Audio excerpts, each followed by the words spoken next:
2 ராஜாக்கள் 2ஆம் அதிகாரம். கர்த்தர் எலியாவை சுழற்காற்றிலே பரலோகத்திற்கு எடுத்துக்கொள்ளப் போகிறபோது, எலியா எலிசாவோடே கூட கில்காலில் இருந்து புறப்பட்டு போனான். எலியா எலிசாவை நோக்கி, நீ இங்கே இரு, கர்த்தர் என்னை பெத்தேல் மட்டும் போக அனுப்புகிறார் என்றான். அதற்கு எலிசா, நான் உம்மை விடுகிறதில்லை என்று கர்த்தரின் ஜீவனையும் உம்முடைய ஜீவனையும் கொண்டு சொல்லுகிறேன் என்றான். அப்படியே இருவரும் பெத்தேலுக்கு போனார்கள். அப்பொழுது பெத்தேலிருந்த தீர்க்கதரிசிகளின் புத்திரர் எலிசாவின் இடத்தில் வந்து, இன்றைக்கு கர்த்தர் உனக்கு தலைமையாய் இருக்கிற உன் எஜமானை உன்னை விட்டு எடுத்துக் கொள்வார் என்பது உனக்கு தெரியுமா என்றார்கள். அதற்கு அவன், எனக்கு தெரியும், சும்மா இருங்கள் என்றான். பின்பு எலியா அவனை நோக்கி, எலிசாவே, நீ இங்கே இரு, கர்த்தர் என்னை எரிகோ மட்டும் போக அனுப்புகிறார் என்றான். அதற்கு அவன், நான் உம்மை விடுகிறதில்லை என்று கர்த்தருடைய ஜீவனையும் உம்முடைய ஜீவனையும் கொண்டு சொல்லுகிறேன் என்றான். அப்படியே அவர்கள் எரிகோவுக்கு வந்தார்கள். எரிகோவில் இருந்த தீர்க்கதரிசிகளின் புத்திரர் எலிசாவின் இடத்தில் வந்து, இன்றைக்கு கர்த்தர் உனக்கு தலைமையாய் இருக்கிற உன் எஜமானனை உன்னை விட்டு எடுத்துக் கொள்வார் என்பது உனக்கு தெரியுமா என்று அவனை கேட்டார்கள். அதற்கு அவன், எனக்கு தெரியும், சும்மா இருங்கள் என்றான். பின்பு எலியா அவனை நோக்கி, நீ இங்கே இரு, கர்த்தர் என்னை யோர்தானுக்கு அனுப்புகிறார் என்றான். அதற்கு அவன், நான் உம்மை விடுகிறதில்லை என்று கர்த்தருடைய ஜீவனையும் உம்முடைய ஜீவனையும் கொண்டு சொல்லுகிறேன் என்றான். அப்படியே இருவரும் போனார்கள். தீர்க்கதரிசிகளின் புத்திரர் 50 பேர் போய் தூரத்திலே பார்த்து கொண்டு நின்றார்கள். அவர்கள் இருவரும் யோர்தான் கரையிலே நின்றார்கள். அப்பொழுது எலியா தன் சால்வையை எடுத்து முறுக்கி தண்ணீரை அடித்தான். அது இரு பக்கமாக பிரிந்தது. அவர்கள் இருவரும் உலர்ந்த தரை வழியாய் அக்கறைக்கு போனார்கள். அவர்கள் அக்கறைப்பட்ட பின்பு எலியா எலிசாவை நோக்கி, நான் உன்னை விட்டு எடுத்துக்கொள்ளப்படும் முன்னே நான் உனக்கு செய்ய வேண்டியது என்ன கேள் என்றான். அதற்கு எலிசா, உம்மிடத்தில் உள்ள ஆவியின் வரம் எனக்கு இரட்டிப்பாய் கிடைக்கும்படி வேண்டுகிறேன் என்றான். அதற்கு அவன், அரிதான காரியத்தை கேட்டாய். உன்னை விட்டு நான் எடுத்துக்கொள்ளப்படுகையில் என்னை நீ கண்டால் உனக்கு கிடைக்கும், இல்லாவிட்டால் கிடையாது என்றான். அவர்கள் பேசிக்கொண்டு நடந்து போகையில், இதோ அக்கினி ரதமும் அக்கினி குதிரைகளும் அவர்கள் நடுவாக வந்து இருவரையும் பிரித்தது. எலியா சுழற்காற்றிலே பரலோகத்திற்கு ஏறி போனான். அதை எலிசா கண்டு, என் தகப்பனே, என் தகப்பனே, இஸ்ரவேலுக்கு ரதமும் குதிரை வீரமுமாய் இருந்தவரே என்று புலம்பினான். அவனை அப்புறம் காணாமல் தன் வஸ்திரங்களை பிடித்து 2 துண்டாக கிழித்தான். பின்பு அவன் எலியாவின் மேல் இருந்து கீழே விழுந்த சால்வையை எடுத்து திருப்பி போய் யோர்தானின் கரையிலே நின்று எலியாவின் மேல் இருந்து கீழே விழுந்த சால்வையை பிடித்து, எலியாவின் தேவனாகிய கர்த்தர் இங்கே என்று தண்ணீரை அடித்தான். தண்ணீரை அடித்தவுடனே அது இரு பக்கமாக பிரிந்தினால் எலிசா இக்கரைப்பட்டான். எரிகோவில் பார்த்து கொண்டு நின்ற தீர்க்கதரிசிகளின் புத்திரர் அவனை கண்டவுடனே, எலியாவின் ஆவி எலிசாவின் மேல் இறங்கி இருக்கிறது என்று சொல்லி அவனுக்கு எதிர்கொண்டு போய் தரை மட்டும் குனிந்து அவனை வணங்கி, இதோ உமது அடியாரோடே 50 பலவான்கள் இருக்கிறார்கள். அவர்கள் போய் உம்முடைய எஜமானை தேடும்படி உத்தரவு கொடும். ஒருவேளை கர்த்தருடைய ஆவியானவர் அவரை எடுத்து பர்வதங்களில் ஒன்றின் மேலாகிலும் பள்ளத்தாக்குகளில் ஒன்றாகிலும் கொண்டு போய் வைத்திருப்பார்கள் என்றார்கள். அதற்கு அவன், அவர்களை அனுப்ப வேண்டாம் என்றான். அவன் சலித்து போகும் மட்டும் அவர்கள் அவனை அலட்டிக் கொண்டிருந்தபடியால், அனுப்புங்கள் என்றான். அப்படியே 50 பேரை அனுப்பினார்கள். அவர்கள் 3 நாள் அவனை தேடியும் காணாமல் எரிகோவில் இருந்த அவனிடத்திற்கு திரும்பி வந்தபோது அவன் இவர்களை பார்த்து, போக வேண்டாம் என்று நான் உங்களுக்கு சொல்லவில்லையா என்றான். பின்பு அந்த பட்டணத்தின் மனுஷர் எலிசாவை நோக்கி, இதோ எங்கள் ஆண்டவன் காண்பிக்கிறபடி இந்த பட்டணம் குடியிருப்புக்கு நல்லது, தண்ணீரோ கெட்டது, நிலமும் பாழ்நிலம் என்றார்கள். அப்பொழுது அவன் ஒரு புது தோண்டியை எடுத்து அதிலே உப்பு போட்டு கொண்டு வாருங்கள் என்றான். அதை அவனிடத்தில் கொண்டு வந்தபோது அவன் நீரூற்றாண்டைக்கு போய் உப்பை அதிலே போட்டு, இந்த தண்ணீரை ஆரோக்கியமாக்கினேன், இனி இதனால் சாவும் வராது, நிலப்பாழும் இராது என்று கர்த்தர் சொல்லுகிறார் என்றான். எலிசா சொன்ன வார்த்தையின்படியே அந்த தண்ணீர் இந்நாள் வரைக்கும் இருக்கிறபடி ஆரோக்கியமாயிற்று. அவன் அவ்விடத்தை விட்டு பெத்தேலுக்கு போனான். அவன் வழி நடந்து போகையில் பிள்ளைகள் பட்டணத்திலிருந்து வந்து அவனை பார்த்து, மொட்டை தலையா ஏறிப்போ, மொட்டை தலையா ஏறிப்போ என்று சொல்லி நிந்தித்தார்கள். அப்பொழுது அவன் திரும்பி அவர்களை பார்த்து கர்த்தரின் நாமத்திலே அவர்களை சபித்தான். உடனே காட்டிலிருந்து 2 கரடிகள் புறப்பட்டு வந்து அவர்களில் 42 பிள்ளைகள் பீறி போட்டது. அவன் அவிடத்தை விட்டு கர்மேல் பர்வதத்திற்கு போய் அங்கே இருந்து சமாரியாவுக்கு திரும்பினான். யூதாவின் ராஜாவாகிய யோசபாத்தின் 18ஆம் வருஷத்தில் ஆகாபின் குமாரனாகிய யோராம் சமாரியாவிலே இஸ்ரவேலின் மேல் ராஜாவாகி 12 வருஷம் ராஜ்யபாரம் பண்ணி கர்த்தரின் பார்வைக்கு பொல்லாப்பானதை செய்தான். ஆனாலும் தன் தகப்பனை போலும் தன் தாயை போலும் அல்ல, தன் தகப்பன் பண்ணுவித்த பாகாலின் சிலையை அகற்றிவிட்டான். என்றாலும் இஸ்ரவேலை பாவம் செய்ய பண்ணின நேபாத்தின் குமாரனாகிய யெரொபெயாமின் பாவங்களை அவன் விட்டு நீங்காமல் அவைகளே சிக்கிக் கொண்டிருந்தான். மோவாபின் ராஜாவாகிய மேசா ஆடு மாடுகள் பெருத்தவனாய் இருந்து இஸ்ரவேலின் ராஜாவுக்கு 1,00,000 ஆட்டுக்குட்டிகளையும் 1,00,000 குறும்பாட்டு கடாக்களையும் செலுத்தி வந்தான். ஆகாப் இறந்து போன பின்பு மோவாபின் ராஜா இஸ்ரவேலின் ராஜாவுக்கு விரோதமாய் கலகம் பண்ணினான். அக்காலத்திலே யோராம் என்னும் ராஜா சமாரியாவில் இருந்து புறப்பட்டு இஸ்ரவேலை எல்லாம் இலக்கம் பார்த்து போய், மோவாபின் ராஜா எனக்கு விரோதமாய் கலகம் பண்ணினான், மோவாபியர் மேல் யுத்தம் பண்ண என்னோட கூட வருகிறீரா என்று யூதாவின் ராஜாவாகிய யோசபாத்தை கேட்டு அனுப்பினதற்கு அவன், நான் வருகிறேன், நான் தான் நீர், என்னுடைய ஜனங்கள் உம்முடைய ஜனங்கள், என்னுடைய குதிரைகள் உம்முடைய குதிரைகள் என்றான். எந்த வழியாய் போவோம் என்று கேட்டான். அதற்கு அவன், ஏதோம் வனாந்தர வழியாய் என்றான். அப்படியே இஸ்ரவேலின் ராஜாவும் யூதாவின் ராஜாவும் ஏதோமின் ராஜாவும் சேர்ந்து போனார்கள். ஆனாலும் அவர்கள் 7 நாள் சுற்றி திரிந்த போது அவர்களை பின் செல்லுகிற இராணுவத்துக்கும் மிருக ஜீவன்களுக்கும் தண்ணீர் இல்லாமல் போயிற்று. அப்பொழுது இஸ்ரவேலின் ராஜா, ஐயோ, இந்த 3 ராஜாக்களையும் கர்த்தர் மோவாபியர் கையில் ஒப்பு கொடுக்க வரவழைத்தாரே என்றான்.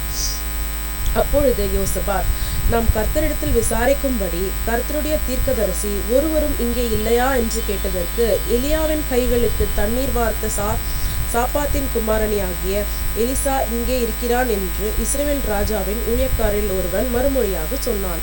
அப்பொழுது யோசபாத் அவனை நோக்கி, கர்த்தருடைய வார்த்தை அவனிடத்தில் இருக்கிறது என்றான். இஸ்ரவேலின் ராஜாவும் யோசபாத்தும் ஏதோமின் ராஜாவும் அவனிடத்தில் போனார்கள். எலிசா இஸ்ரவேலின் ராஜாவை பார்த்து, எனக்கும் உமக்கும் என்ன? நீர் உம்முடைய தகப்பனின் தீர்க்கதரிசிகளிடத்திலும் உம்முடைய தாயாரின் தீர்க்கதரிசிகளிடத்திலும் போம் என்றான். அதற்கு இஸ்ரவேலின் ராஜா, அப்படியல்ல, கர்த்தர் இந்த 3 ராஜாக்களையும் மோவாபியரின் கையில் ஒப்பு கொடுக்கிறதற்கு வரவழைத்தார் என்றான். அதற்கு எலிசா, நான் யூதாவின் ராஜாவாகிய யோசபாத்தின் முகத்தை பாராதிருந்தால் நான் உம்மை நோக்கவும் மாட்டேன், உம்முடைய பார்க்கவும் மாட்டேன் என்று சேனைகளுடைய கர்த்தருக்கு முன் நிற்கிற நான் அவருடைய ஜீவனை கொண்டு சொல்லுகிறேன். இப்போதும் ஒரு சுரமண்டல வாத்தியக்காரனை என்னிடத்தில் கொண்டு வாருங்கள் என்றான். சுரமண்டல வாத்தியக்காரன் வந்து வாசித்த போது கர்த்தருடைய கரம் அவன் மேல் இறங்கி, அவன், கர்த்தர் உரைக்கிறது என்னவென்றால், இந்த பள்ளத்தாக்கிலே எங்கும் வாய்க்கால்களை வெட்டுங்கள், நீங்கள் காற்றையும் காண மாட்டீர்கள், மழையையும் காண மாட்டீர்கள், ஆனாலும் நீங்கள் உங்கள் ஆடு மாடுகளும் உங்கள் மிருக ஜீவன்களும் குடிக்கும்படிக்கு இந்த பள்ளத்தாக்கு தண்ணீரால் நிரப்பப்படும் என்று கர்த்தர் சொல்லுகிறார். இது கர்த்தரின் பார்வைக்கு அற்ப காரியம். மோவாபியரையும் உங்கள் கையில் ஒப்பு கொடுப்பார். நீங்கள் சகல கோட்டைகளையும் சகல சிறந்த பட்டணங்களையும் தகர்த்து நல்ல மரங்களை எல்லாம் வெட்டி நீரூற்றுகளை எல்லாம் தூர்த்து நல்ல நிலத்தை எல்லாம் கல்மேடுகளாக்கி கெடுப்பீர்கள் என்றான். மறுநாள் காலமே பலி செலுத்தப்படும் நேரத்தில் இதோ தண்ணீர் ஏதோம் தேச வழியாய் வந்ததினால் தேசம் தண்ணீரால் நிரம்பிற்று. தங்களோடு யுத்தம் பண்ண ராஜாக்கள் வருகிறதை மோவாபியர் எல்லாரும் கேட்டபோது அவர்கள் 1000 தரிக்கத்தக்க வயதுள்ளவர்களையும் அதற்கு மேல் தரமானவர்கள் எல்லாவரையும் கூட்டி அழைத்து கொண்டு வந்து எல்லையில் நின்றார்கள். மோவாபியர் அதிகாலமே எழுந்தபோது சூரியன் தண்ணீரின் மேல் பிரகாசத்தினால் அந்த தண்ணீர் அவர்களுக்கு இரத்தம் போல் சிவப்பாய் காணப்பட்டது. அதனால் அவர்கள், இது இரத்தம், இந்த ராஜாக்கள் தாங்களே ஒருவரை ஒருவர் வெட்டி கொண்டு மாண்டு போனார்கள், ஆதலால் மோவாபியரே கொள்ளைக்கு வாருங்கள் என்று சொன்னார்கள். அவர்கள் இஸ்ரவேலின் பாளையத்திற்கு வந்த போதோயெனில் இஸ்ரவேலர் எழுப்பி மோவாபியரை தங்களுக்கு முன்பாக ஓடிப்போகத்தக்கதாய் முறிய அடித்து அவர்கள் தேசத்திற்குள் புகுந்து அங்கேயோ மோவாபியரை முறிய அடித்து பட்டணங்களை இழுத்து சகல நல்ல நிலத்திலும் கல்லெறிந்து நிரப்பி நீரூற்றுகளை எல்லாம் தூர்த்து நல்ல மரங்களை எல்லாம் வெட்டி போட்டார்கள். கிரேத்திலே மாத்திரம் அதன் மதில்கள் இன்னும் இடிபடாதிருக்கிறது போது கவனக்காரர் அதை சுற்றி கொண்டு அதையும் சேதமாக்கினார்கள். யுத்தம் மும்முரமாகுதென்று மோவாபியரின் ராஜா கண்டபோது அவன் ஏதோமின் ராஜாவின் மேல் வலுமையாய் விழுகிறதற்கு பட்டயம் உருவுகிற 700 பேரை கூட்டிக் கொண்டு போனான். ஆனாலும் அவர்களாலே கூடாமற் போயிற்று. அப்பொழுது அவன் ஸ்தானத்தில் ராஜாவாக போகிற தன் சேஷ்ட புத்திரனை பிடித்து அலங்கத்தின் மேல் அவனை சர்வாங்க தகனமாக பலியிட்டான். அப்பொழுது இஸ்ரவேல் மேல் கடும் கோபம் உண்டதினால் அவர்கள் அவனை விட்டு புறப்பட்டு தங்கள் தேசத்திற்கு திரும்பிவிட்டார்கள். தீர்க்கதரிசிகளுடைய புத்திரரில் ஒருவனுக்கு மனைவியாய் இருந்த ஒரு ஸ்திரீ எலிசாவை பார்த்து, உமது அடியான் ஆகிய என் புருஷன் இறந்து போனான். உமது அடியான் கர்த்தருக்கு பயந்து நடந்தான் என்பதை அறிவீர். கடன் கொடுத்தவன் இப்போது என் 2 குமாரரையும் தன் அடிமைகளாக்கி கொள்ள வந்தான் என்றாள். எலிசா அவளை நோக்கி, நான் உனக்கு என்ன செய்ய வேண்டும்? வீட்டில் உன்னிடத்தில் என்ன இருக்கிறது சொல் என்றான். அதற்கு அவள், ஒரு குடம் எண்ணெய் அல்லாமல் உமது அடியாளுடைய வீட்டில் வேறொன்றும் இல்லை என்றாள். அப்பொழுது அவன், நீ போய் உன்னுடைய அயல் வீட்டுக்கார எல்லாரிடத்திலும் அநேகம் வெறும் பாத்திரங்களை கேட்டு வாங்கி உள்ளே போய் உன் பிள்ளைகளுடன் உள்ளே நின்று கதவை பூட்டி அந்த பாத்திரங்கள் எல்லாவற்றிலும் வார்த்து நிறைந்ததை ஒரு பக்கத்தில் வை என்றான். அவள் அவளிடத்திலிருந்து போய் தன் பிள்ளைகளுடன் கதவை பூட்டி கொண்டு இவர்கள் பாத்திரங்களை அவளிடத்தில் கொடுக்க அவள் அவர்களை வார்த்தாள். அந்த பாத்திரங்கள் நிறைந்த பின் அவள் தன் மகன் ஒருவனை நோக்கி, இன்னும் ஒரு பாத்திரம் கொண்டு வா என்றாள். அதற்கு அவன், வேறே பாத்திரம் இல்லை என்றான். அப்பொழுது எண்ணெய் நின்று போயிற்று. அவள் போய் தேவனுடைய மனுஷனுக்கு அதை அறிவித்தாள். அப்பொழுது அவன், நீ போய் அந்த எண்ணெயை விற்று உன் கடனை தீர்த்து மீந்ததை கொண்டு நீயும் உன் பிள்ளைகளும் ஜீவனம் பண்ணுங்கள் என்றான். பின்பு ஒரு நாள் எலிசா சூனியமுக்கு போயிருக்கும் போது அங்கே இருந்த கணம் பொருந்திய ஒரு ஸ்திரீ அவனை போஜனம் பண்ண வந்து கேட்டுக்கொண்டாள். அப்படியே அவன் பயணப்பட்டு வருகிற போதெல்லாம் போஜனம் பண்ணும்படி அங்கே வந்து தங்குவான். அவள் தன் புருஷனை நோக்கி, இதோ நம்மிடத்தில் எப்போதும் வந்து போகிற தேவனுடைய மனுஷனாகிய இவர் பரிசுத்தவான் என்று காண்கிறேன். நாம் மெத்தையின் மேல் ஒரு சிறிய அறை வீட்டை கட்டி அதில் அவருக்கு ஒரு கட்டிலையும் மேஜையையும் நாற்காலியையும் குத்துவிளக்கையும் வைப்போம். அவர் நம்மிடத்தில் வரும்போது அங்கே தங்கலாம் என்றாள். ஒரு நாள் அவன் அங்கே வந்து அந்த அறை வீட்டிலே தங்கி அங்கே படுத்து கொண்டிருந்தான். அப்பொழுது தன் வேலைக்காரனாகிய கேயாசை நோக்கி, இந்த சூனேமியாளை அழைத்து கொண்டு வா என்றான். அவளை அழைத்து கொண்டு வந்தான். அவள் அவனுக்கு முன்பாக நின்றாள்.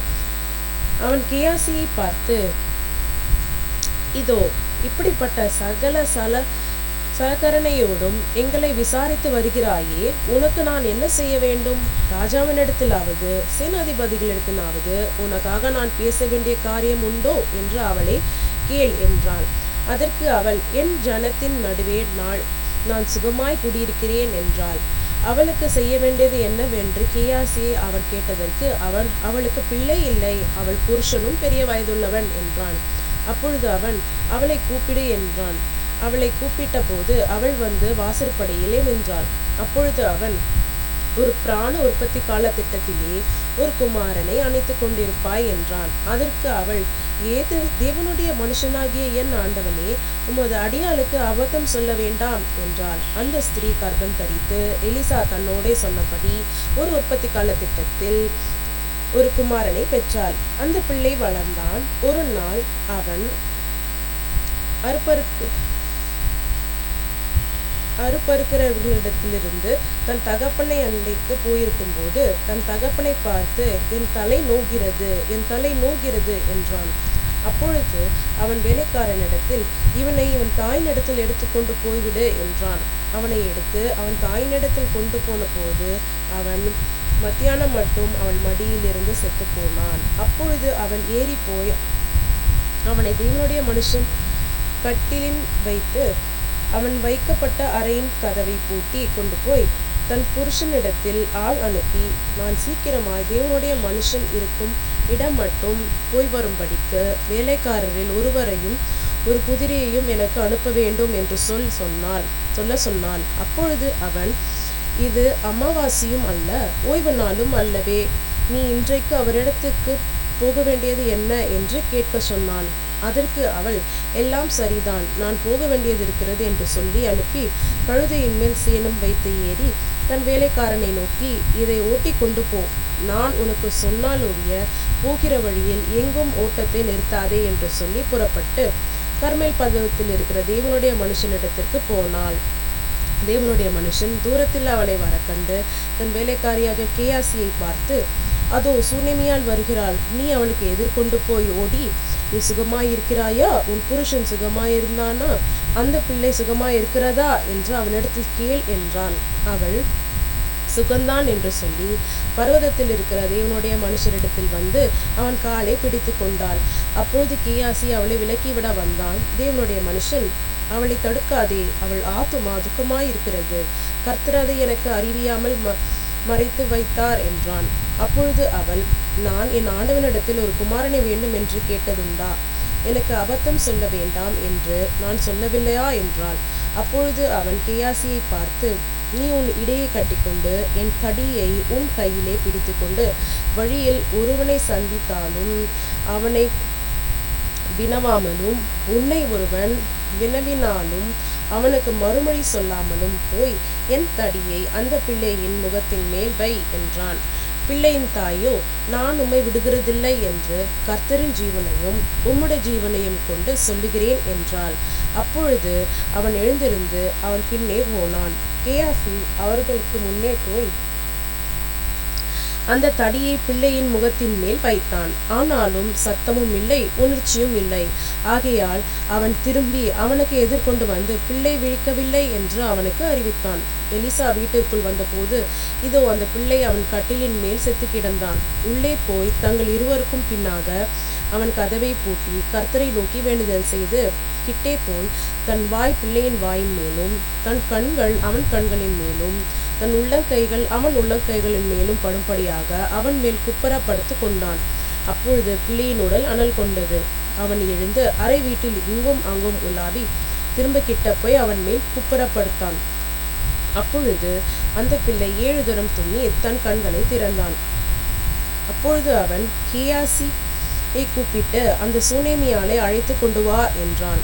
அவளை அழைத்து கொண்டு வந்தான். அவள் அவனிடத்தில் வந்தபோது அவன், ஒரு குமாரனை எடுத்துக்கொண்டு போ, உன் குமாரனை எடுத்துக்கொண்டு போ என்றான். அப்பொழுது அவள் உள்ளே போய் அவன் பாதத்திலே விழுந்து தரை மட்டும் பணிந்து தன் குமாரனை எடுத்துக்கொண்டு வெளியே போனாள். எலிசா கில்காலுக்கு திரும்பி போய் இருக்கையில் தேசத்திலே பஞ்சம் உண்டாயிற்று. தீர்க்கதரிசிகளின் புத்திரர் அவனுக்கு முன்பாக உட்கார்ந்திருந்தார்கள். அவன் தன் வேலைக்காரனை நோக்கி, நீ பெரிய பானையை அடுப்பிலே வைத்து தீர்க்கதரிசிகள் புத்திரருக்கு கூழ் காய்ச்சி என்றான். ஒருவன் கீரைகளை பறிக்க வெளியே போய் ஒரு கும்மட்டி கொடியை கண்டு அதன் காய்களை மடி நிறைய அறுத்து வந்து அவைகளை அறிந்து சூழ்பானையில் போட்டான். அது இன்னதென்று அவர்களுக்கு தெரியாதிருந்தது. சாப்பிட அதை ஜனங்களுக்கு வார்த்தார்கள். அவர்கள் அந்த கூழில் எடுத்து குடிக்கிற போது அதை சாப்பிடக்கூடாமல், தேவனுடைய மனுஷனே, பானையில் சாவு இருக்கிறது என்று சத்தமிட்டார்கள். அப்பொழுது அவன் மாவை கொண்டு வர சொல்லி அதை பானையிலே போட்டு ஜனங்கள் சாப்பிடும்படி அவர்களுக்கு வார் என்றான். அப்புறம் பானையிலே தோஷம் இல்லாமற் போயிற்று. பின்பு பாகால் சலிஷாவில் இருந்து ஒரு மனுஷன் தேவனுடைய மனுஷனுக்கு முதற்பலனான வார்கோதுமையின் 20 அப்பங்களையும் தாழ் கதிர்களையும் கொண்டு வந்தான். அப்பொழுது அவன், ஜனங்களுக்கு சாப்பிட கொடு என்றான். அதற்கு அவனுடைய பணிவிடைக்காரன், இதை நான் 100 பேருக்கு முன் வைப்பது எப்படி என்றான். அதற்கு அவன், அதை ஜனங்களுக்கு சாப்பிட கொடு, சாப்பிட்ட பிற்பாடு இன்னும் மீதி உண்டாயிருக்கும் என்று கர்த்தர் சொல்லுகிறார் என்றான். அப்பொழுது அவர்களுக்கு முன்பாக அதை வைத்தான். கர்த்தருடைய வார்த்தையின்படியே அவர்கள் சாப்பிட்டதுமின்றி மீதியும் இருந்தது. 5ஆம் அதிகாரம். சீரிய ராஜாவின் படைத்தவனாகிய நாகமான் என்பவன் தன் ஆண்டவனிடத்தில் பெரிய மனுஷனும் எண்ணிக்கையுள்ளவனுமாய் இருந்தான். அவனை கொண்டு கர்த்தர் சீரியாவுக்கு இரட்சிப்பை கட்டளையிட்டார். மகா பராக்கிரமசாலியாகிய அவனோ குஷ்டரோகியாய் இருந்தான். சீராவில் இருந்து தண்டுகள் புறப்பட்டு இஸ்ரவேல் தேசத்தில் இருந்து ஒரு சிறு பெண்ணை சிறைப்பிடித்து கொண்டு வந்திருந்தார்கள். அவள் நாகமனின் மனைவிக்கு பணிவிடை செய்து கொண்டிருந்தாள். அவள் தன் ஆட்சியாரை பார்த்து, என் ஆண்டவன் சமாரியாவில் இருக்கிற தீர்க்கதரிசியினிடத்தில் போவாரானால் நலமாயிருக்கும், அவர் இவருடைய குஷ்டரோகத்தை நீக்கிவிடுவார் என்றாள். அப்பொழுது அவன் போய், இஸ்ரவேல் தேசத்துக்கு பெண் இன்ன இன்ன பிரகாரமாய் சொல்லுகிறாள் என்று தன் ஆண்டவனிடத்தில் அறிவித்தான். அப்பொழுது சீரியாவின் ராஜா, நல்லது, போகலாம், இஸ்ரவேலின் ராஜாவுக்கு நிருபம் தருகிறேன் என்றான். அப்படியே அவன் தன் கையில் 10 தாலந்து வெள்ளியையும் 6000 சேக்கல் நிறை பொன்னையும் 10 மாற்று வஸ்திரங்களையும் எடுத்துக்கொண்டு போய் இஸ்ரவேலின் ராஜாவினிடத்தில் அந்த நிருபத்தை கொடுத்தான். அதிலே, இந்த நிருபத்தை உம்மிடத்தில் என் ஊழியக்காரனாகிய நாகமான் கொண்டு வருவான். நீர் அவன் குஷ்டரோகத்தை நீக்கிவிட அவனை உம்மிடத்தில் அனுப்பியிருக்கிறேன் என்று இருந்தது. இஸ்ரவேலின் ராஜா அந்த நிருபத்தை வாசித்த போது அவன் தன் வஸ்திரங்களை கிழித்து கொண்டு, ஒரு மனுஷனை அவன் குஷ்டரோகத்தினின்று நீக்கிவிட வேண்டும் என்று அவன் என்னிடத்தில் நிருபம் அனுப்பினதற்கு கொல்லவும் உயிர்ப்பிக்கவும் நான் தேவனா? இவன் என்னை விரோதிக்க சமயம் தேடுகிறான் என்பதை சிந்தித்து பாருங்கள் என்றான். இஸ்ரவேலின் ராஜா தன் வஸ்திரங்களை கிழித்து கொண்ட செய்தியை தேவனுடைய மனுஷனாகிய எலிசா கேட்டபோது அவன், நீர் உம்முடைய வஸ்திரங்களை கிழித்து கொள்ளவானேன்? அவன் என்னிடத்தில் வந்து, இஸ்ரவேலே தீர்க்கதரிசி உண்டென்பதை அறிந்து கொள்ளமட்டும் என்று ராஜாவுக்கு சொல்லி அனுப்பினான். அப்படியே நாகமான் தன் குதிரைகளோடும் தன் ரதங்களோடும் வந்து எலிசாவின் வாசற்படியிலே நின்றான். அப்பொழுது எலிசா அவனிடத்தில் ஆள் அனுப்பி, நீ போய் யோர்தானில் 7 தரம் ஸ்நானம் பண்ணு, அப்பொழுது என் மாம்சம் மாறி நீ சுத்தமாவாய் என்று சொல்ல சொன்னான். அதற்கு நாகமான் கடும் கோபம் கொண்டு புறப்பட்டு போய் அவன் வெளியே வந்து நின்று தன் தேவனாகிய கர்த்தருடைய நாமத்தை தொழுது தன் கையினால் அந்த இடத்தை தடவி, இவ்விதமாய் குஷ்டரோகத்தை நீக்கிவிடுவான் என்று எனக்குள் நினைத்திருந்தேன். நான் ஸ்நானம் பண்ணி சுத்தமாகிறதற்கு இஸ்ரவேலின் தண்ணீர்கள் எல்லாவற்றை பார்க்கிலும் தமஸ்குவின் நதிகளாகிய ஆப்னாவும் பர்பாரும் நல்லதல்லவோ என்று சொல்லி உக்கரத்தோடே திரும்பி போனான். அவன் ஊழியக்காரர் சமீபத்தில் வந்து அவனை நோக்கி, தகப்பனே, அந்த தீர்க்கதரிசி ஒரு பெரிய காரியத்தை செய்ய உமக்கு சொல்லி இருந்தால் அதை நீர் செய்வீர் அல்லவா? ஸ்நானம் பண்ணும், அப்பொழுது சுத்தமாவீர் என்று அவர் உம்முடைய சொல்லும்போது அதை செய்ய வேண்டியது எத்தனை அதிகம் என்று சொன்னார்கள். அப்பொழுது அவன் இறங்கி தேவனுடைய மனுஷன் வார்த்தையின்படியே யோர்தானின் 7 தரம் ஒழுங்கின போது அவன் மாம்சம் ஒரு சிறு பிள்ளையின் மாம்சத்தை போல மாறி அவன் சுத்தமானான்.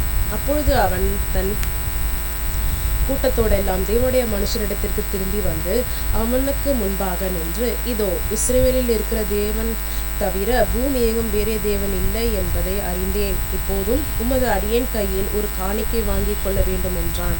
அதற்கு அவன், நாம் வாங்குகிறதில்லை என்று கர்த்தருக்கு முன்பாக அவருடைய ஜீவனை கொண்டு சொல்லுகிறேன் என்றான். வாங்க வேண்டும் என்று அவனை வருத்தினாலும் தட்டுதல் பண்ணிவிட்டான். அப்பொழுது நாகமான், ஆனாலும் 2 கோவேறு கழுதைகள் சுமக்கத்தக்க 2 பொதி மண் உமது அடியேனுக்கு கட்டளையிட வேண்டும்.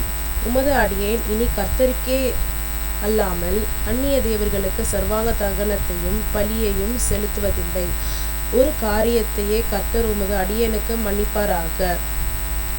என் ஆண்டவன் பணிந்து கொள்ள ரிம்மோன் கோவிலுக்குள் பிரவேசிக்கும் போது நான் அவருக்கு கையிலாக கொடுத்த ரிம்மோன் கோவிலிலே பணிய வேண்டியதாகும்.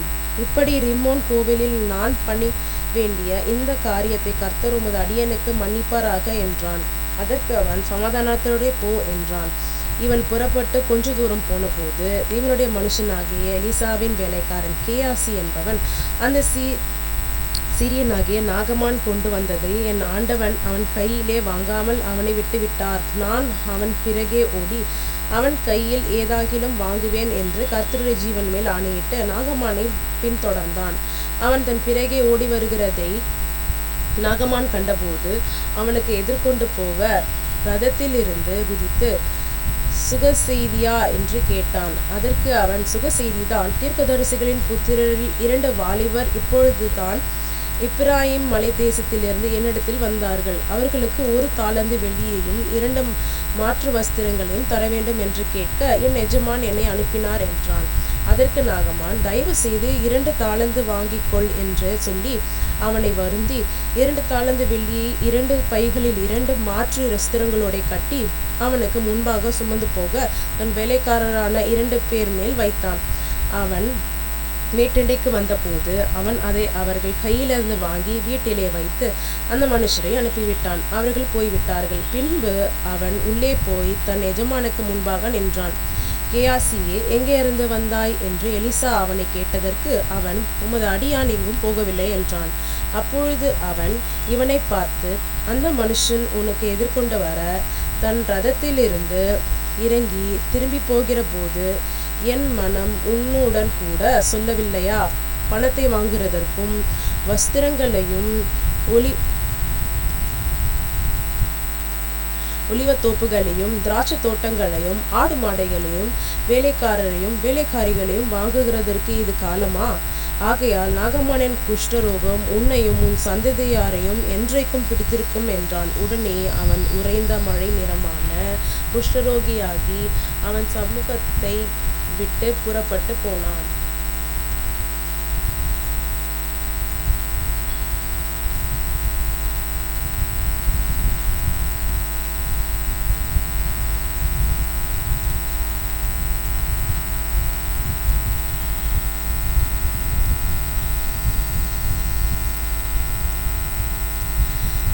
ஆறாம் அதிகாரம்.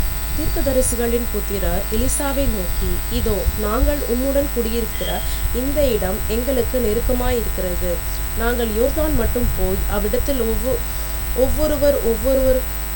ஒவ்வொரு உத்திரத்தை வெட்டி குடியிருக்க அங்கே எங்களுக்கு ஒரு இடத்தை உண்டாக்குவோம் என்றார்கள். அதற்கு அவன், போங்கள் என்றான்.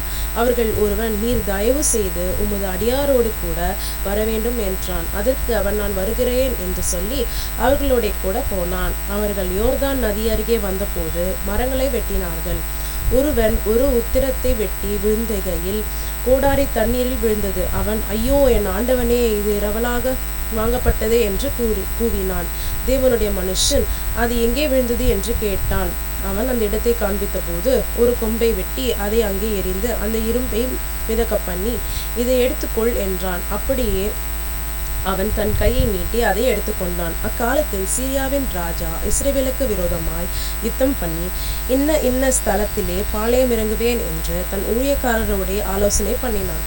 ஆகிலும் தேவனுடைய மனுஷன் இஸ்ரவேலின் ராஜாவின் இடத்தில் ஆள் அனுப்பி, இன்ன இடத்துக்கு போகாதபடிக்கு எச்சரிக்கையாயிரும், சீரியர் அங்கே இறங்குவார்கள் என்று சொன்னான். அப்பொழுது இஸ்ரவேலின் ராஜா தேவனுடைய மனுஷன் தன்னை எச்சரித்து தனக்கு குறித்து சொன்ன ஸ்தலத்திற்கு மனுஷரை அனுப்பி பார்த்து எச்சரிக்கையாயிருந்து இப்படி அநேக தரம் தன்னை காத்து கொண்டான். இந்த காரியத்தின் நிமித்தம் சீரியா ராஜாவின் இருதயம் குழம்பி அவன் தன் ஊழியக்காரரை அழைத்து, நம்முடையவர்களில் இஸ்ரவேலின் ராஜாவுக்கு உளவாயிருக்கிறவன் யார் என்று நீங்கள் எனக்கு அறிவிக்க மாட்டீர்களா என்று கேட்டான். அப்பொழுது அவன் ஊழியக்காரரில் ஒருவன், அப்படி இல்லை, என் ஆண்டவனாகிய ராஜாவே, நீர் உம்முடைய பள்ளி அறையிலே பேசுகிற வார்த்தைகளையும் இஸ்ரவேலில் இருக்கிற தீர்க்கதரிசியாகிய எலிசா இஸ்ரவேலின் ராஜாவுக்கு அறிவிப்பான் என்றான். அப்பொழுது அவன், நான் மனுஷரை அனுப்பி அவனை பிடிக்கும்படி நீங்கள் போய் அவன் எங்கே இருக்கிறான் என்று பாருங்கள் என்றான். அவன் தோத்தானில் இருக்கிறான் என்று அவனுக்கு அறிவிக்கப்பட்டது. அப்பொழுது அவன் அங்கே குதிரைகளையும் ரதங்களையும் பலத்த இராணுவத்தையும் அனுப்பினான். அவர்கள் ராக்காலத்திலே வந்து பட்டணத்தை வளைந்து கொண்டார்கள். தேவனுடைய மனுஷனின் வேலைக்காரன் அதிகாலமே எழுந்து வெளியே புறப்பட்டுகையில், இதோ, இராணுவமும் குதிரைகளும் ரதங்களும் பட்டணத்தை சுற்றி கொண்டிருக்க கண்டான். அப்பொழுது வேலைக்காரன் அவனை நோக்கி, ஐயோ, என் ஆண்டவனே, என்ன செய்வோம் என்றான். அதற்கு அவன், பயப்படாதே, அவர்களோடு இருக்கிறவர்களை பார்க்கலாம், நம்மோடு இருக்கிறவர் அதிகம் என்றான். அப்பொழுது எலிசா விண்ணப்பம் பண்ணி, கர்த்தாவே, இவன் பார்வைக்கும்படி இவன் கண்களை திறந்தருளும் என்றான். உடனே கர்த்தர் அந்த வேலைக்காரன் கண்களை திறந்தார். இதோ, எலிசாவை சுற்றிலும் அக்கினிமயமான குதிரைகளாலும் ரதங்களாலும் அந்த மலை நிறைந்திருக்கிறதை அவன் கண்டான். அவர்கள் அவனிடத்தில் வருகையில் எலிசா கர்த்தரை நோக்கி விண்ணப்பம் பண்ணி, இந்த ஜனங்களுக்கு கண்மயக்கம் உண்டாகும்படி செய்யும் என்றான். எலிசாவுடைய வார்த்தையின்படியே அவர்களுக்கு கண்மயக்கம் உண்டாகும்படி செய்தார். அப்பொழுது எலிசா அவர்களை நோக்கி, இது வழி அல்ல, இது பட்டணமும் அல்ல, என் பிறகே வாருங்கள், நீங்கள் தேடுகிற மனுஷரிடத்தில் நான் உங்களை வழி நடத்துவேன் என்று சொல்லி அவர்களை சமாரியாவுக்கு அழைத்து கொண்டு போனான். அவர்கள் சமாரியாவிலிருந்து வந்தபோது எலிசா, கர்த்தாவே, இவர்கள் பார்க்கும்படிக்கு இவர்கள் கண்களை திறந்தருளும் என்றான். பார்க்கும்படிக்கு கர்த்தர் அவர்கள் கண்களை திறக்கும்போது, இதோ, அவர்கள் சமாரியாவின் நடுவே இருந்தார்கள். இஸ்ரவேலின் ராஜா அவர்களை கண்டபோது எலிசாவை பார்த்து, என் தகப்பனே, நான் அவர்களை வெட்டி போடலாமா என்று கேட்டான். அதற்கு அவன், நீர் வெட்ட வேண்டாம். நீர் உம்முடைய பட்டயத்தாலும் உம்முடைய வில்லினாலும் சரியாக்கி கொண்டவர்களை வெட்டுகிறீரோ? இவர்கள் புசித்து குடித்து தாங்கள் ஆண்டவனிடத்திற்கு போகும்படிக்கும் அப்பமும் தண்ணீரும் அவர்களுக்கு எதிரில் வையும் என்றான். அப்பொழுது அவர்களுக்கு பெரிய விருந்து பண்ணி அவர்கள் புசித்து குடித்த பின்பு அவர்களை அனுப்பிவிட்டான். அவர்கள் தங்கள் ஆண்டவனிடத்துக்கு போய்விட்டார்கள். சீரியாவின் தண்டுகள் இஸ்ரவேல் தேசத்திலே அப்புறம் வரவில்லை. இதற்கு பின்பு சீரியாவின் ராஜாவாகிய பெனாதாத் என்னும் இராணுவத்தை எல்லாம் கூட்டிக் கொண்டு வந்து சமாரியாவை முற்றுகை போட்டான். அதனால் சமாரியாவில் கொடிய பஞ்சமும் உண்டாயிற்று. ஒரு கழுதை தலை 80 வெள்ளிக்காசும் புறாக்களுக்கு போடுகிற கார்படி பயிறு 5 வெள்ளிக்காசுக்கும் விற்கப்படும் மட்டும் அதை முற்றுகை போட்டார்கள். இஸ்ரவேலின் ராஜா அலங்கத்தின் மேல் நடந்து போகையில் ஒரு ஸ்திரீ அவனை பார்த்து கூப்பிட்டு, ராஜாவாகிய என் ஆண்டவனே, ரட்சியும் என்றார்கள். அதற்கு அவன், கர்த்தர் உன்னை ரட்சிக்காதிருந்தால் நான் எதிலிருந்து எடுத்து உன்னை ரட்சிக்கலாம்? களஞ்சியங்களில் இருந்தா, ஆலையில் இருந்தா என்று சொல்லி ராஜா பின்னையும் அவளை பார்த்து, உனக்கு என்ன வேண்டும் என்று கேட்டான். அதற்கு அவன், இந்த ஸ்திரீ என்னை நோக்கி, உன் மகனை தா, அவனை இன்று தின்போம், நாளைக்கு என் மகனை தின்போம் என்றாள். அப்படியே என் மகனை ஆக்கி தின்றோம். மறுநாளிலே நான் இவளை நோக்கி, நான் உம் மகனை தின்ன அவனை தா என்றேன். அவள் தன் மகனை ஒழித்து விட்டாள் என்றாள். அந்த ஸ்திரீயின் வார்த்தைகளை ராஜா கேட்டவுடனே அலங்கத்தின் மேல் நடந்து போகிற அவன் தன் வஸ்திரங்களை கிழித்து கொண்டான். அவன் உள்ளே தன் சரீரத்தின் மேல் ரெட்டு உடுத்தி இருக்கிறதை ஜனங்கள் கண்டார்கள். அவன் சாப்பாத்தின் குமாரனாகிய எலிசாவின் தலை இன்றைக்கு அவன் மேல் இருந்தால் தேவன் அதற்கு சரியாகவும் அதற்கு அதிகமாகவும் எனக்கு செய்ய கடவர் என்று சொன்னான். எலிசா தன் வீட்டில் உட்கார்ந்திருந்தான். மூப்பரும் அவனோடு உட்கார்ந்திருந்தார்கள். அப்பொழுது ராஜா ஒரு மனுஷனை தனக்கு முன்னே அனுப்பினான். இந்த ஆள் எலிசாவின் இடத்துக்கு வரும் முன்னே அவன் அந்த மூப்பரை நோக்கி, என் தலையை வாங்க அந்த கொலைபாதகனுடைய மகன் ஆள் அனுப்பினான், பார்த்தீர்களா? அந்த ஆள் வரும்போது நீங்கள் அவனை உள்ளே வரவொட்டாமல் கதவை பூட்டு போடுங்கள். அவனுக்கு பின்னாக அவன் ஆண்டவனுடைய காலின் சத்தம் கேட்கிறது அல்லவா என்றான். அவர்களோடே அவன் பேசிக்கொண்டிருக்கையில் அந்த ஆள் அவனிடத்தில் வந்து, இதோ, இந்த பொல்லாப்பு கர்த்தரால் உண்டானது. நான் இனி கர்த்தருக்காக காத்திருக்க வேண்டியது என்ன என்று ராஜா சொல்லுகிறார் என்றான். 7ஆம் அதிகாரம். அப்பொழுது எலிசா, கர்த்தருடைய வார்த்தையை கேளுங்கள். நாளை இந்த நேரத்தில் சமாரியாவின் வாசலிலே ஒரு மரக்கால் கோதுமை மா 1 சேக்கலுக்கும் 2 மரக்கால் வார்கோதுமை 1 சேக்கலுக்கும் விற்கப்படும் என்று கர்த்தர் சொல்லுகிறார் என்றான். அப்பொழுது ராஜாவுக்கு கைலாக கொடுக்கிற பிரதானி ஒருவன் தேவனுடைய மனுஷனுக்கு பிரதியுத்தரமாக, இதோ, கர்த்தர் வானத்திலே மதகுகளை உண்டாக்கினாலும் இப்படி நடக்குமா என்றான். அதற்கு அவன், உன்னுடைய கண்களினாலே அதை காண்பாய், ஆனாலும் அதிலே சாப்பிட மாட்டாய் என்றான். குஷ்டரோகிகளான 4 பேர் ஒலிமுக வாசலில் இருந்தார்கள். அவர்கள் ஒருவரை ஒருவர் நோக்கி, நான் இங்கே இருந்து சாக வேண்டியது என்ன? பட்டணத்திற்குள் போவோம் என்றாலும் பட்டணத்தில் பஞ்சம் உண்டாயிருக்கிறதினால் அங்கே சாவோம், நாம் இங்கே இருந்தாலும் சாவோம். ஆகையால் இப்பொழுது சீரியருடைய இராணுவத்திற்கு போவோம், வாருங்கள்.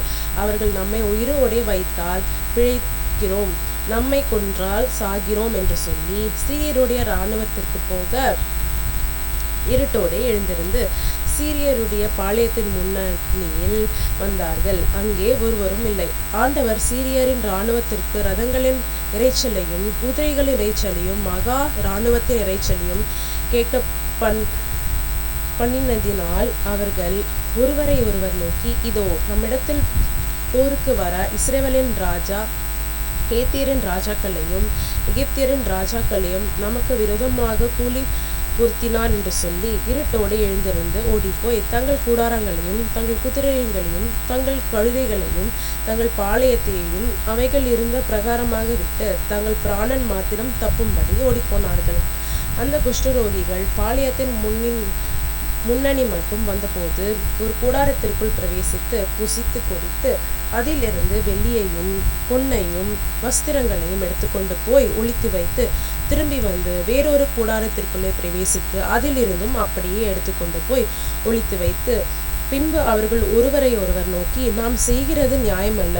இந்நாள் நற்செய்தி அறிவிக்கும் நாள். நாம் மௌனமாயிருந்து பொழுது விடியும் மட்டும் காத்திருந்தால் குற்றம் நம்மேல் சுமரும். இப்போதும் நாம் போய் ராஜாவின் அரமனையாருக்கு இதை அறிவிப்போம் வாருங்கள் என்றார்கள். அப்படியே அவர்கள் வந்து பட்டணத்து வாசல் காவலாளனை நோக்கி கூப்பிட்டு, நாங்கள் சீரியரின் பாளையத்திற்கு போய் வந்தோம். அங்கே ஒருவரும் இல்லை, ஒரு மனுஷனுடைய சத்தமும் இல்லை. கட்டியிருக்கிற குதிரைகளும் கட்டியிருக்கிற கழுதைகளும் கூடாரங்களும் இருந்த பிரகாரம் இருக்கிறது என்று அவர்களுக்கு சொன்னார்கள். அப்பொழுது அவன் வாசலில் இருக்கிற மற்றவர்களை கூப்பிட்டான். அவர்கள் உள்ளே போய் ராஜாவின் அரமனைக்கு அதை அறிவித்தார்கள். அப்பொழுது ராஜா ராத்திரியில் எழுந்து தன் ஊழியக்காரரை நோக்கி, சீரியர் நமக்கு செய்கிற காரியத்தை உங்களுக்கு தெரிவிக்கப்படுத்துகிறேன். நாம் பட்டினியாயிருக்கிறோம் என்று அவர்கள் அறிவார்கள். ஆகையால் நாம் பட்டணத்திலிருந்து புறப்பட்டு போனால் நம்மை உயிரோടെ பிடித்து கொண்டு பட்டணத்திற்குள் பிரவேசிக்கலாம் என்று எண்ணி அவர்கள் பாளையத்தை விட்டு புறப்பட்டு வெளியில் ஒளித்து கொண்டிருக்கிறார்கள் என்றான். அவன் ஊழியக்காரரில் ஒருவன் பிரதியுத்தரமாக, இங்கே மீதியான குதிரைகளில் 5 குதிரைகளை கொண்டு போக உத்தரவு கொடும். இதோ இங்கே மீதியான இஸ்ரவேலின் சகல ஏராளத்திலும் மாண்டு போன இஸ்ரவேலின் சகல கூட்டத்திலும் அவைகள் மாத்திரம் மீந்திருக்கிறது. அவைகளை நான் அனுப்பி பார்ப்போம் என்றான். அப்படியே 2 ரத குதிரைகளை கொண்டு வந்தார்கள். ராஜா போய் வாருங்கள் என்று சொல்லி சீரியரின் இராணுவத்தை தொடர்ந்து போகும்படி அனுப்பினான். அவர்கள் யோர்தான் மட்டும் அவர்களை பின்தொடர்ந்து போனார்கள். சீரியர் தீவிரித்து ஓடுகையில் அவர்கள் எரிந்து போட்ட வஸ்திரங்களாலும் கட்டுமுட்டுகளாலும் வழியெல்லாம் நிறைந்திருந்தது. அனுப்பப்பட்டவர்கள் திரும்பி வந்து ராஜாவுக்கு அதை அறிவித்தார்கள். அப்பொழுது ஜனங்கள் புறப்பட்டு சீரியரின் பாளையத்தை கொள்ளையிட்டார்கள். கர்த்தருடைய வார்த்தையின்படியே 1 மரக்கால் கோதுமை மா 1 சேக்கலுக்கும் 2 மரக்கால் வார்கோதுமை 1 சேக்கலுக்கும் விற்கப்பட்டது. ராஜா தனக்கு கையிலாக கொடுக்கிற அந்த பிரதானியை ஒளிமுக வாசலில் விசாரிப்பாயிருக்க கட்டளை இட்டிருந்தான்.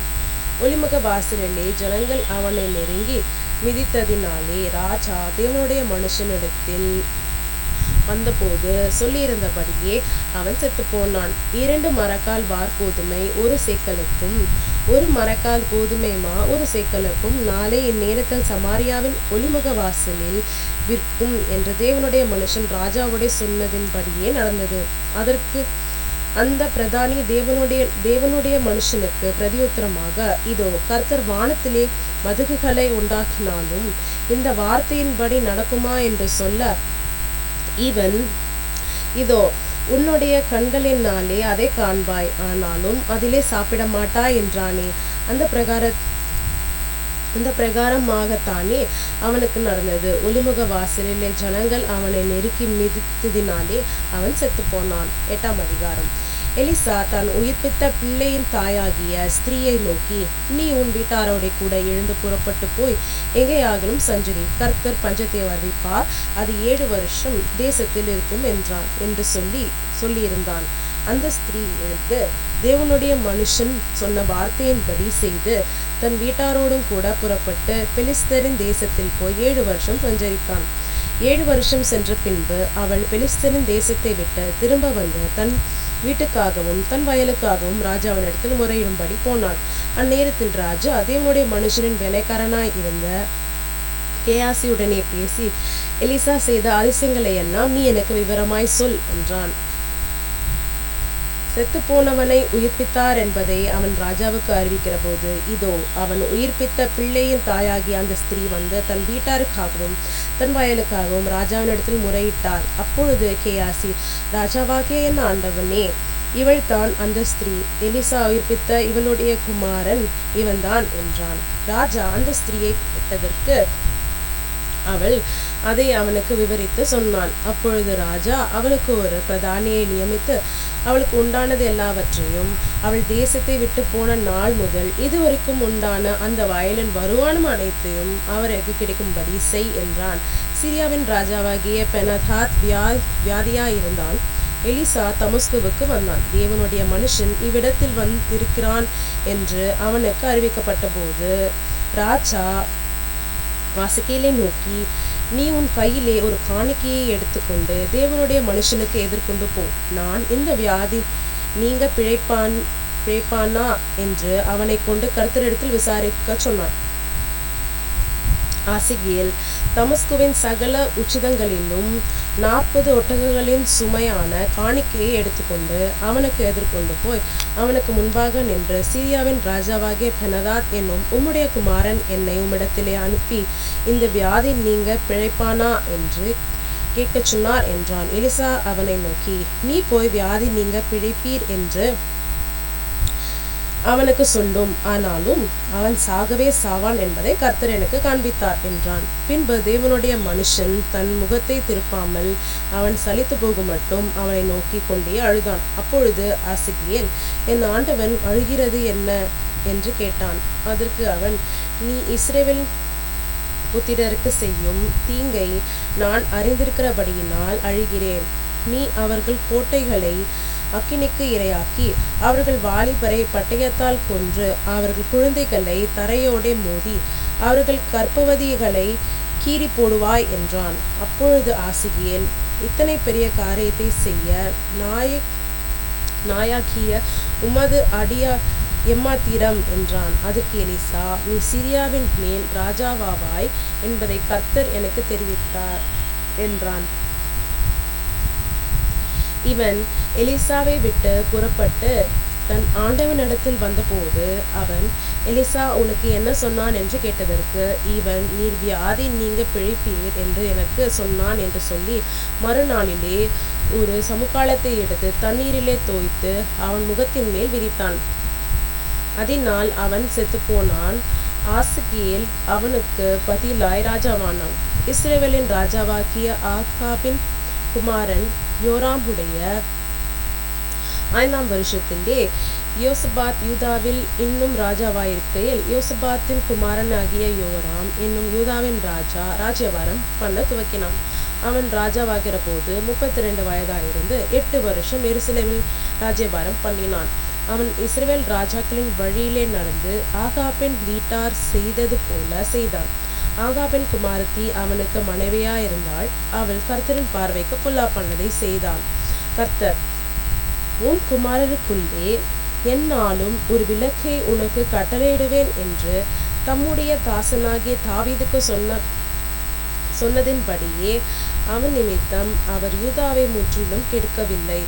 அவன் நாட்களில் யூதாவினுடைய கையின் கீழ் இருந்த ஏதோமியர் கலகம் பண்ணி தங்கள் ஒரு ராஜாவை ஏற்படுத்தி கொண்டார்கள். அதனாலே யோராம் சகல ரதங்களோடும் கூட சாயிருக்கு புறப்பட்டு போனான். அவன் ராத்திரியிலே எழுந்திருந்து தன்னை வளைத்து கொண்டு ஏதோமியரையும் ரதங்களையும் தலைவரையும் முறிய அடித்தபோது ஜனங்கள் தங்கள் கூடாரங்களுக்கு ஓடிப்போனார்கள். அப்படியே யூதாவினுடைய கையின் கீழிருந்து ஏதோமியர் இந்நாள் வரைக்கும் இருக்கிறது போல கலகம் பண்ணினார்கள். அக்காலத்தில் தானே லிப்னா பட்டணத்தாரும் கலகம் பண்ணினார்கள். யோராமின் மற்ற வார்மானங்களுக்கும் அவன் செய்தவை யாவும் யூதாவினுடைய ராஜாக்களின் நாளாகம புஸ்தகத்திலே அல்லவோ எழுதியிருக்கிறது.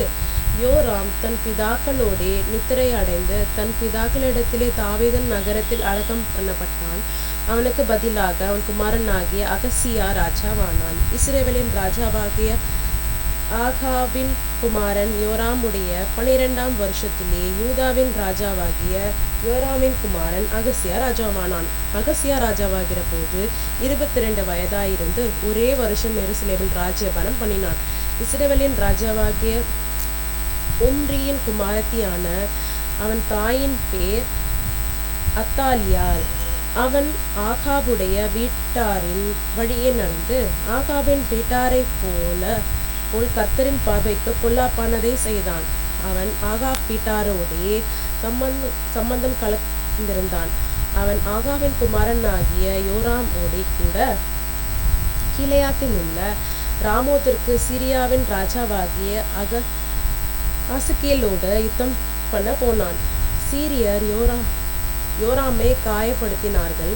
ராஜாவாகிய யோராம் தன் சீரியாவின் ராஜாவாகிய ஆசகேலோடு யுத்தம் பண்ணுகையில் சீரியர் ராமாவிலே தன்னை வெட்டின காயங்களை ஆற்றிக்கொள்ள இஸ்ரேலுக்கு போயிருந்தான். ஆகாபின் குமாரனாகிய யோராம் வியாதியா இருந்தபடியினால் யூதாவின் ராஜாவாகிய யோராமின் குமாரன் அகசியா இஸ்ரேலில் இருக்கிற அவனை பார்க்கிறதுக்கு போனான்.